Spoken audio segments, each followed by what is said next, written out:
Hi, my name is Rachel. I am the creator of the Hope for a Better Marriage Patreon and Facebook community for married women who would just like more support, tools, encouragement in their marriage.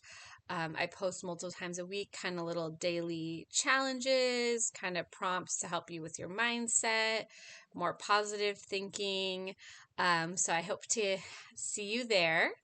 Please like, subscribe, comment on my video if you find it to be helpful, share it with married friends. I don't want any women to feel alone in their struggles because marriage can be rough. It can be hard.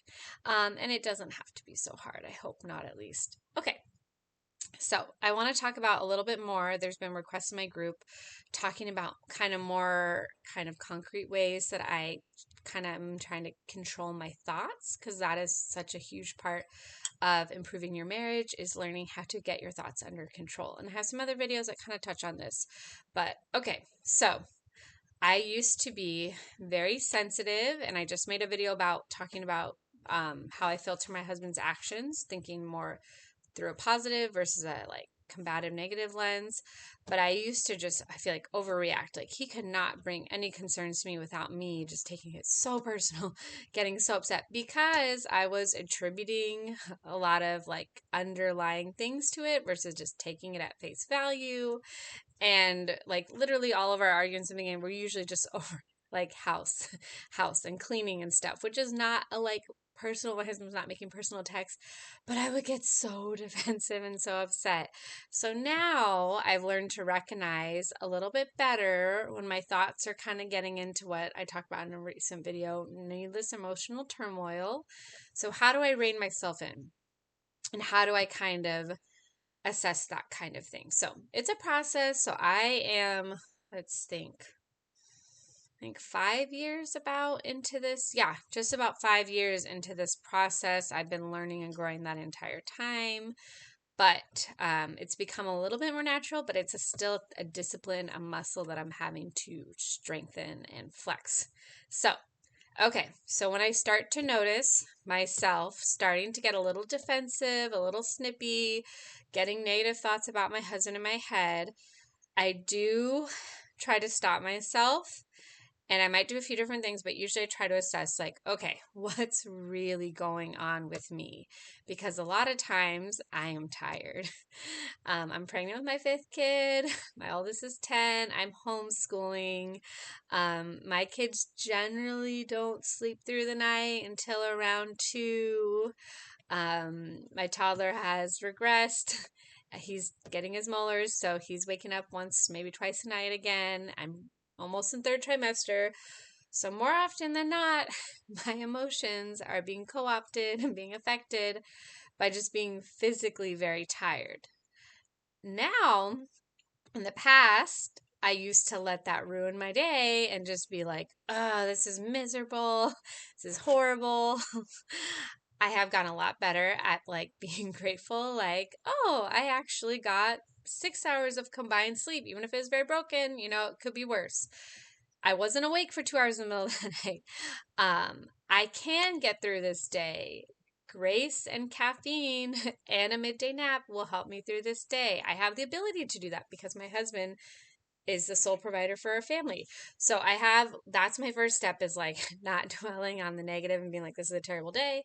My husband did bring it to my attention. I've been slipping towards that a little bit. So like I said, it's a muscle I have to keep strengthening, keep flexing. Okay, so that was my first step, is like just trying to like, not everything is woe is me, doom and gloom. Like I can get through this, things will be okay. It's actually not as terrible. So gratitude is something that I use. Okay, but when I recognize that I am getting sensitive, I'm getting grumpy, I'm just not my best self, usually I do need some form of self-care, maybe all three.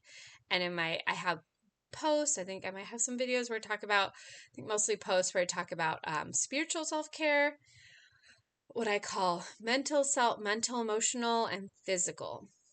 So I'm not going to really dive into all that, but it's basically just how do I feel? What do I need?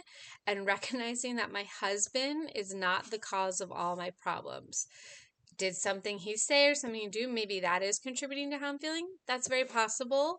But I'm generally not seeing things in reality, like fully reality. I'm over analyzing. I'm getting over upset at this one little thing because I'm low in self-care and I need to take a nap.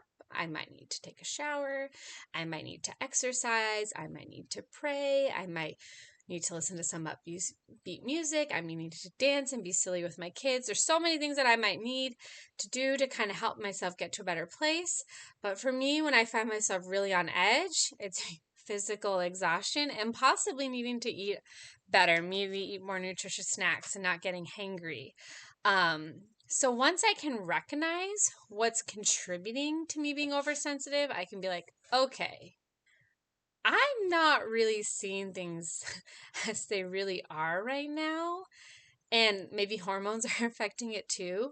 And I can start to like try to sift out what is reality, what is my overreaction, where am I getting into needless emotional turmoil? And that is very helpful. Am I always able to just like snap out of it? Maybe not necessarily. But just that first step does help me to kind of stop that train from going down like the crazy cycle, as Dr. Emerson Eggers would talk about. So recognizing that. And then, like I talked about in another video, like sometimes you have like, I have like, okay, I don't want to be doing this, but you have that internal resistance. So this is usually where for me, prayer is very important and very essential. So I do ask God to give me the grace. I ask for the Holy Spirit to help me.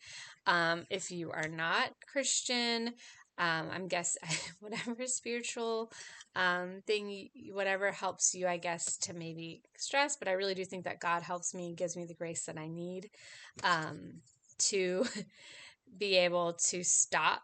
If it is potentially spiritual attack, I don't know, but I'm in a negative place and my brain is latching on to negativity and possibly creating things worse than they actually are. So I do typically need prayer. I do need God to give me the grace to help me.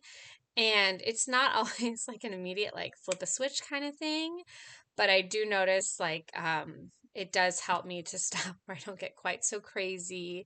Things don't get quite so out of control. I can stay a little more calm and rational.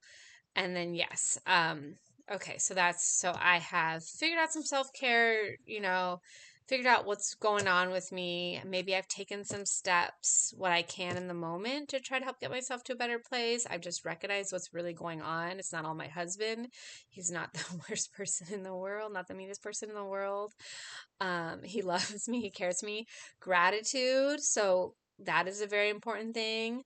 A lot of women keep evidence. So like when things wins, so like when things go good in their marriage, when their husband does something, if your husband, is sparse with his affirmations and kind things, like he might do his love through acts of service, but when he speaks your love language, whatever it is, like writing that down. So, or even it depends, like I'm pretty good with my memory, so I don't always have to write stuff down. I can kind of remind myself like, okay, he's been doing this, like he's actually not that critical at all. He gives me grace all the time.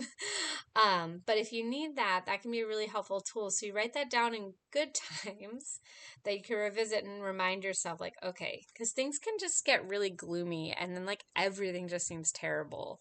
Especially when you're really tired. I feel like it's just so easy. So gratitude. Okay, so self-care, figuring out what you need, recognizing what's affecting you, and it's not all your husband, most likely. Prayer, asking God for grace to help see things as they really are, like and be loved by your husband as he loves you. Gratitude. So I feel like those are the main ones that I use to kind of help get myself out of that negative mindset and needless emotional turmoil, as Laura Doyle talks about it. And I hope this is helpful. As more comes to mind, I can make other videos, but in general, like boots on the ground, just last night, this is what I had to do. It's like I said, I'm pretty tired right now. Hormones, all that fun stuff. I can see myself sliding towards negative thinking and getting over emotional and sensitive. I mean, emotions aren't bad, but when you're just like overreacting and like your poor husband is like trying to do his best, yeah, it can be helpful. So please comment. Let me know what you think. Ask further questions. I can make further videos. I don't make videos very often. I try to just have one time where I make a few. So I don't know when the next video will be. But if there is more interest, desires, I can try to set more time aside to make videos. All right. Hope you're having a great day.